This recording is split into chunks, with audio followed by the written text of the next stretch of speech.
निकोबारी जाति का जन्म। निकोबारी जनजाति का जन्म कैसे हुआ, इस बारे में तरह तरह की कहानियां प्रचलित हैं। हर कहानी एक दूसरे से भिन्न है। प्रमुख रूप से प्रचलित 4 कहानियां यहाँ प्रस्तुत हैं। पहली कहानी। कई 100 साल पहले निकोबार द्वीप घने जंगलों से घिरा था। इसके चारों ओर आज की ही तरह गहरा नीला समुद्र दूर दूर तक फैला था। द्वीप पर कहीं भी आदमी का कोई नामोनिशान नहीं था। हर जगह सन्नाटा था। निकोबार द्वीप समूह में चावरा नामक एक द्वीप था। निकोबारी जनजाति के लोगों का विश्वास है कि उनके पूर्वज इस चावरा द्वीप से ही यहाँ आए थे। उनका मानना है कि किसी समय में, बहुत वर्ष पहले, पूरब दिशा से 7 आदमी अपनी 7 पत्नियों के साथ चावरा में आए। वे 7 लोग कौन थे और पूरब दिशा के किस देश से आए थे, कोई नहीं जानता। वे 7 पुरुष अपनी पत्नियों के साथ चावरा में रहने लगे। कुछ समय बाद उन लोगों ने तय किया कि उन्हें आसपास के द्वीपों की ओर बढ़ना चाहिए। यह निश्चय करके उनमें से 6 जोड़े 6 अलग अलग द्वीपों पर चले गए और वहीं बस गए। एक जोड़ा चावरा में ही रह गया। आने वाले समय में उनके बेटे, पोते, पड़पोते हुए। उनके इन वंशजों ने स्वयं को निकोबारी कहना शुरू किया। वे लोग किसी भी द्वीप में क्यों न फैल गए हों, अपने मूल द्वीप चावरा के प्रति उनका प्यार सदा बना रहा, जहां से वे चले थे।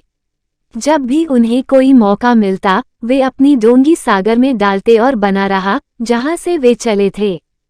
जब भी उन्हें कोई मौका मिलता, वे अपनी डोंगी सागर में डालते और चावरा की ओर चल देते। इन यात्राओं के दौरान बहुत से मौके ऐसे भी आए जब वे रास्ता भटक गए और चावरा की बजाय मलाया, सिंगापुर या रंगून पहुंच गए। कभी कभी यह भी हुआ कि भटक कर वे जापान की ओर चले गए। कितने ही लोगों की डोंगियां समुद्री तूफान और झंझावात के कारण उलट गईं और वे मर गए। परंतु इन सारी कठिनाइयों के बावजूद भी चावरा द्वीप से उनके लगाव और प्यार में कोई कमी नहीं आई। वे अब भी चावरा को ही अपना मूल द्वीप मानते हैं।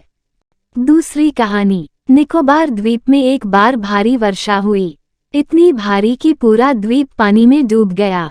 हर जगह पानी ही पानी नजर आता था और कुछ नहीं। पेड़ पौधे, पशु पक्षी, स्त्री पुरुष बच्चा, सिवा एक आदमी के कहीं कुछ नहीं बचा। उस आदमी के अलावा पीपल का एक पेड़ भी बचा जो गहरे पानी के ऊपर अपनी चोटी हिला रहा था। उस पीपल की उस सबसे ऊंची शाखा पर बैठकर उस आदमी ने किसी तरह अपने प्राण बचाए थे। कितने ही दिन और कितनी ही रातें गुजर गईं। वह धैर्यपूर्वक वहीं बैठा रहा। फिर एक दिन बाढ़ का पानी धीरे धीरे उतरना शुरू हुआ। जब नीचे जमीन नजर आने लगी तो आदमी उस पीपल के पेड़ से उतरकर नीचे आया। ऊंचे पेड़ों को छोड़कर बाकी सब कुछ नष्ट हो चुका था। आदमी नाम की कोई चीज धरती के उस हिस्से पर नहीं बची थी। पशु और पक्षी सब जहां तहां मरे पड़े थे। आदमी भोजन की तलाश में यहाँ वहां भटकता रहा। एकाएक उसे किसी के जोर जोर से पुकारने की आवाज सुनाई दी। ऐसे समय में, जबकि उसके सिवा एक भी मनुष्य जीवित न बचा हो, मानव स्वर ने उसे अचरज में डाल दिया। उसने तेजी से साथ आवाज की दिशा में बढ़ना शुरू किया। उसने देखा कि दूर एक घनी झाड़ी में एक औरत उलझी पड़ी है और पीड़ा से कराह रही है। आदमी ने वहां पहुंचकर उसे झाड़ी से निकाला और दोनों साथ साथ रहने लगे। निकोबारी आदिवासी मानते हैं कि वे स्त्री पुरुष के उसी जोड़े की संतान हैं।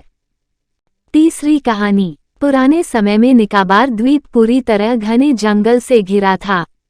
आदमी नाम की कोई चीज वहां नहीं थी।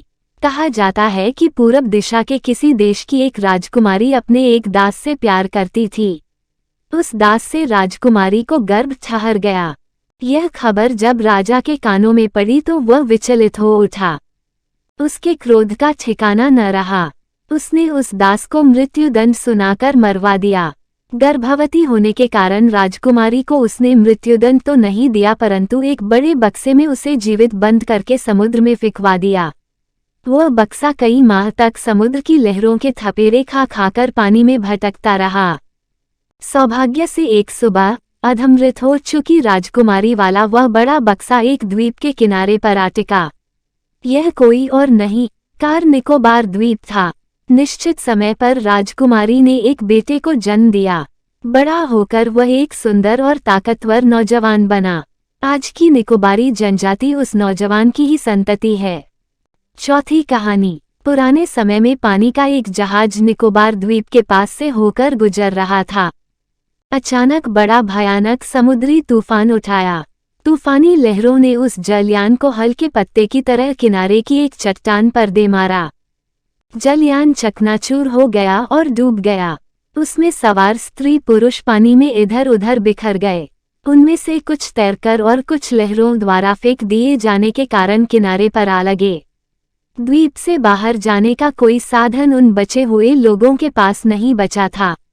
उन्होंने अपने आप को भाग्य के हवाले कर दिया और पूरी तरह वहीं पर निवास करने लगे। कहा जाता है कि वर्तमान निकोबारी आदिम जनजाति के